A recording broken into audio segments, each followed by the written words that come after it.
KZ has released the brand new AS16 Pro. It is updating their previous AS16 that came out, I think, 4 or 5 years ago.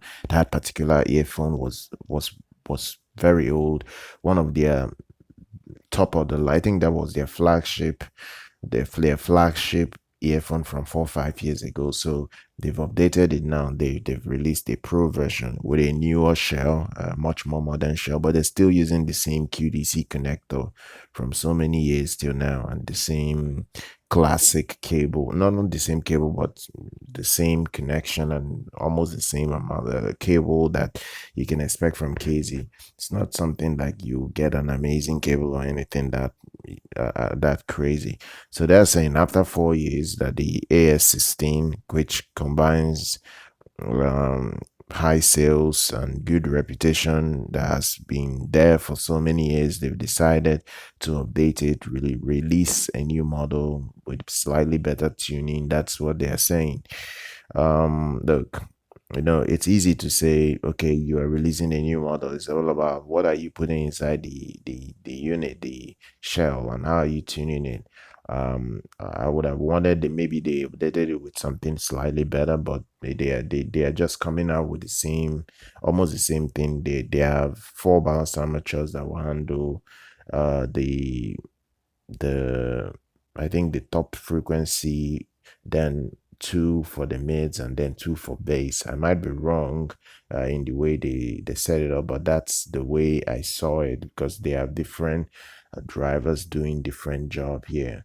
Now I've reviewed the first AS16. I had the AS16 for a while. I had issues with the AS16. It sounded metallic. Granted, it's an old earphone, so issues were existing a lot in many IEMs from back in the day, 4 or 5 years ago. So you couldn't expect the best sound quality back then. But I don't know whether they have ironed out that issue of being metallic and being unnatural in its sound tuning. I don't know about that, but they've decided to put this out in celebration of a 4-year sales that they've been successful with this particular model. It's definitely going to be a big selling earphone again, maybe continuing the successful selling performance of the previous model. I do not know if it is going to break through. I don't know whether it's going to be as successful as the original AS16.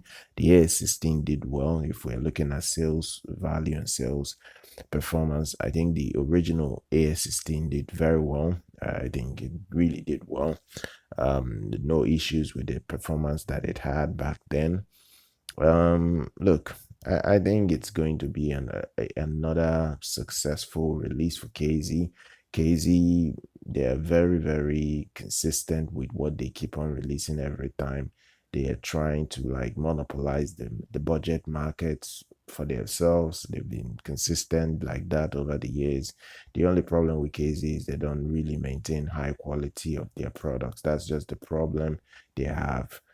They don't have the worst QC problem out there, but the quality of their products is still a lot to be desired, and the performance is something that they've never really had in the bag. That's the reason why they keep releasing a lot of products, because they just don't have that solid one particular earphone that has done so well for them that could maintain a long-term success with them, because their tuning hasn't been the best. That's one thing with KZ over the years, but they do consistently release products. They do keep themselves fresh.